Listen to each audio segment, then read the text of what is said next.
o estádio inteiro prende a respiração. Ano de 2002, final da Copa do Mundo. O capitão levanta o troféu dourado, enquanto milhões de pessoas assistem ao redor do planeta. A camisa amarela brilha sob as luzes e a torcida brasileira explode. A imagem corre o mundo.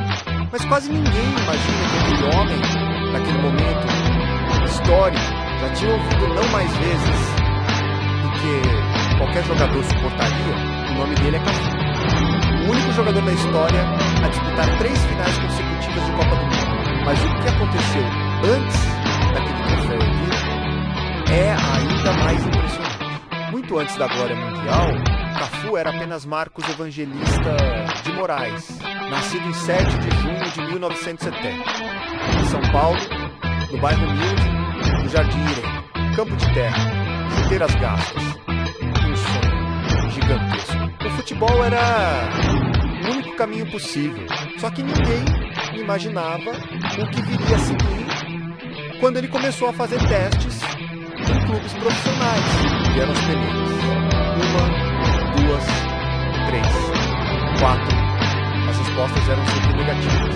Diziam que ele não era bom o suficiente. Diziam que não tinha nível para jogar em grandes clubes.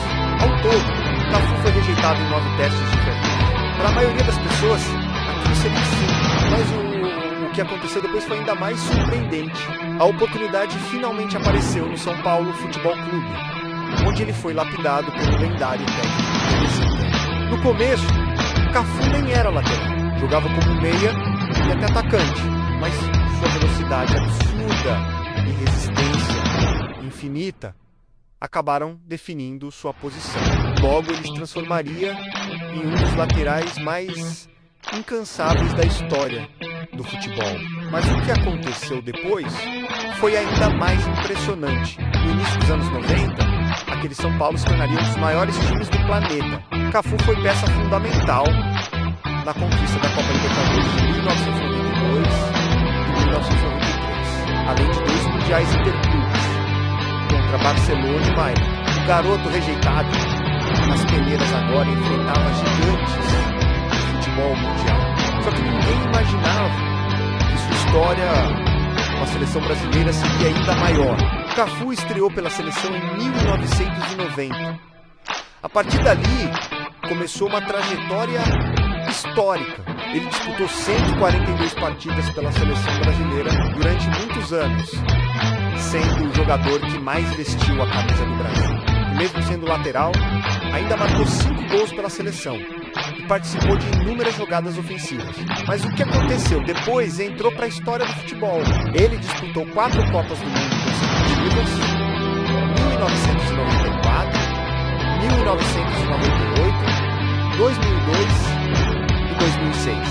E mais impressionante ainda, esteve em 3 finais seguidas. Em 1994, os Estados Unidos conquistou seu primeiro título mundial com o Brasil. Em 1998 chegou novamente à final, mas a seleção foi derrotada pela França. Muitos pensaram que aquela geração estava acabando, mas o que aconteceu depois foi ainda mais marcante.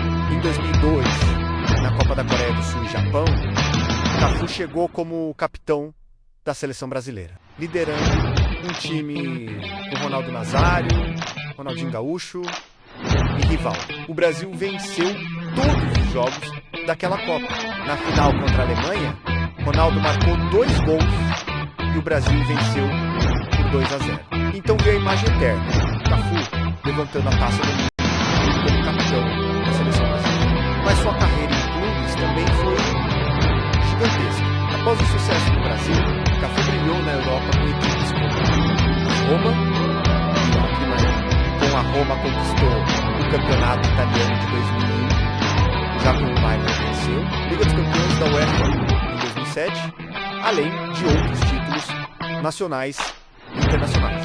Ao longo de toda a sua carreira profissional, Cafu disputou mais de 800 partidas oficiais, marcou cerca de 50 gols e acumulou dezenas de assistências jogando como lateral, posição normalmente focada na defesa. Sua principal marca era algo quase sobra-romano, correr o campo inteiro durante 90 minutos sem parar. Mas talvez o número mais impressionante não esteja nas estatísticas.